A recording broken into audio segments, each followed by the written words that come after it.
দুপুর 12টা খবর দিনভর নিয়ে। তবে এই মুহূর্তে একটি খবরের দিকে নজর রাখতে হবে।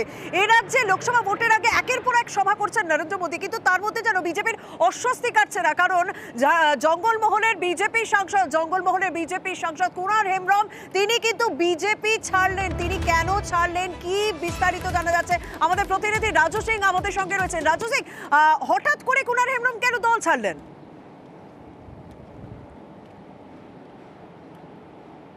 দেখো, যেটা জানা যাচ্ছে কুনাল হেমব্রম নিজে বলছেন তার ব্যক্তিগত কারণে তিনি দল ছাড়ছেন।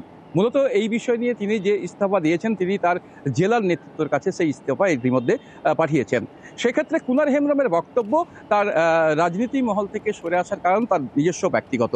অপরদিকে রাজ্যে যদি দেখা হয় 20টি আসন ইতিমধ্যে বিজেপির তরফ থেকে ঘোষণা করা হয়েছে প্রার্থী।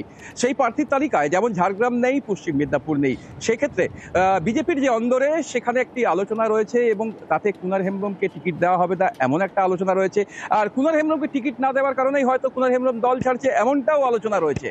আর সে জায়গায় যদি দেখা হয় একজন রানিং সাংসদ, যিনি এইখানকার যে সাংসদ ছিলেন, সেই সাংসদ পদে থাকার পরেও সামনে লোকসভা ভোট, সেই লোকসভা ভোটের আগে তার পদত্যাগ করা এবং দল ছাড়া, পরবর্তী প্রশ্নটাই হবে যে কুনাল হেমব্রম তিনি একজন রানিং সাংসদ, বিজেপির একটা বেশ ভালো জায়গাও রয়েছে সেখানে, কিন্তু এই যে হঠাৎ করে সাংসদের পদত্যাগে সে বিজেপি ছেড়ে দিচ্ছে, সেক্ষেত্রে বিজেপির কতটা ক্ষতি হচ্ছে সেখানে?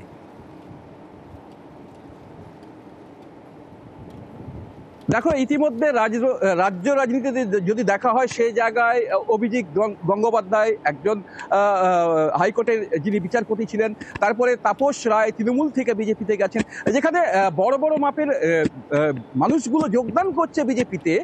বঙ্গ রাজনীতিতে যেখানে বিজেপি একটা ভালো প্ল্যাটফর্ম তৈরি করেছে, সে জায়গায় ঝাড়গ্রামে যদি দেখা হয়, ঝাড়গ্রামে হঠাৎ করে এই সাংসদের দল ছাড়া, সেটা একটা তো অবশ্যই তাদের মধ্যে একটা সমস্যা তৈরি হবে। কারণ যেখানে লোকসভা ভোট রয়েছে, সেই লোকসভা ভোটের আগে তাদের রানিং সাংসদ পদত্যাগ করছেন এবং দল ছাড়ছেন, তাতে হয়তো বিজেপি অনেকটাই ব্যাকফুটে চলে যাচ্ছে। কারণ এই মুহূর্তে যা একটা সিচুয়েশন ছিল যে তাদের যে ভোট প্রচার, বিভিন্ন জায়গায় দেওয়াল লেখন এবং সাংগঠনিক যে সমস্ত তাদের যে আলোচনা বা বিভিন্ন জায়গায় প্রচার, তারা তৃণমূলের থেকে অনেকটা এগিয়ে ছিল, সে জায়গায় অনেকটা হয়তো পিছিয়ে গেল বিজেপি। কারণ যেখানে বঙ্গ রাজনীতিতে বিজেপি অনেকটা এগিয়ে গিয়েছিল, সেই জায়গায় জঙ্গলমহল একটা বড় ফ্যাক্টর করে এই বঙ্গ রাজনীতিতে। কারণ বিজেপির জঙ্গলমহলের যে সিট, সেই সিটের উপর অনেকটাই বিভিন্ন জায়গায় যে তাদের যে সিটগুলি রয়েছে সেই জায়গায় অনেকটাই প্রভাব ফেলতে পারে। সে জায়গায় জঙ্গলমহলের আসন সংখ্যা, সেখানে বিজেপির কতটা ফলাফল, সেটা এ রাজ্যে বিজেপির রাজনৈতিক ভবিষ্যৎ অনেকটা ঠিক করে। কিন্তু এই যে কুনাল হেমব্রম সে ইস্তফা দিল, ব্যক্তিগত কারণ দেখিয়ে দল ছাড়লো, স্বাভাবিকভাবে তৃতীয় প্রশ্নটা আসে যে এই কুনাল হেমব্রম তাহলে তার রাজনৈতিক ভবিষ্যৎ কি? সে কি তাহলে অন্য কোনো রাজনৈতিক দলে যোগ দিচ্ছে?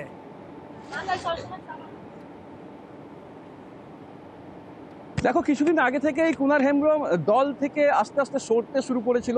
কারণ দলের যে সমস্ত কর্মসূচি বা দলের যে সমস্ত বিভিন্ন জায়গায় বৈঠক হচ্ছিল, সেই জায়গায় কুনাল হেমব্রম কম দেখা দিচ্ছিল, যার ফলেই হয়তো মনে করা হচ্ছিল কুনাল হেমব্রম হয়তো দল থেকে সরে যেতে চাইছে।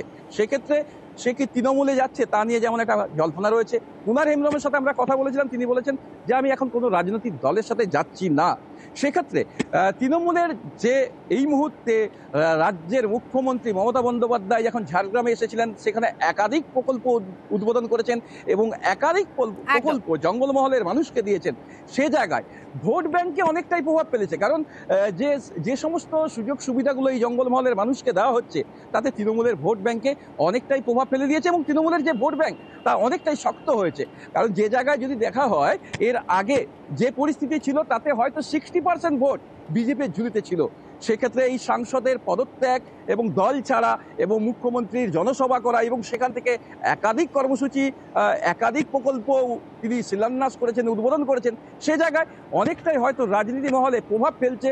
তাই হয়তো বিজেপির সাংসদ বুঝতে পারছেন যে হয়তো এই সিটে তাদের হয়তো এটাই ঠিক সময় যে বিজেপি ছেড়ে অন্য কোনো রাজনৈতিক দলে যোগ দেওয়া। স্বাভাবিকভাবে ভোটের আগেই যখনই কোনো রাজনৈতিক ব্যক্তিত্ব দল পরিবর্তন করেন বা দল ছাড়েন, স্বাভাবিকভাবেই তার একটা রাজনৈতিক ভবিষ্যৎ নিয়ে প্রশ্ন ওঠে। কিন্তু এই কুনাল হেমব্রম তিনি কি বলছেন বিদায়ী সাংসদ, শুনুন। ব্যক্তিগত কারণেই আমি দলের কাছ থেকে সরে যেতে চাইছি। লিখিতভাবেই আমি জেলা সভাপতিকে দিয়েছি আমাদের অফিস সেক্রেটারিকে দিয়েছি।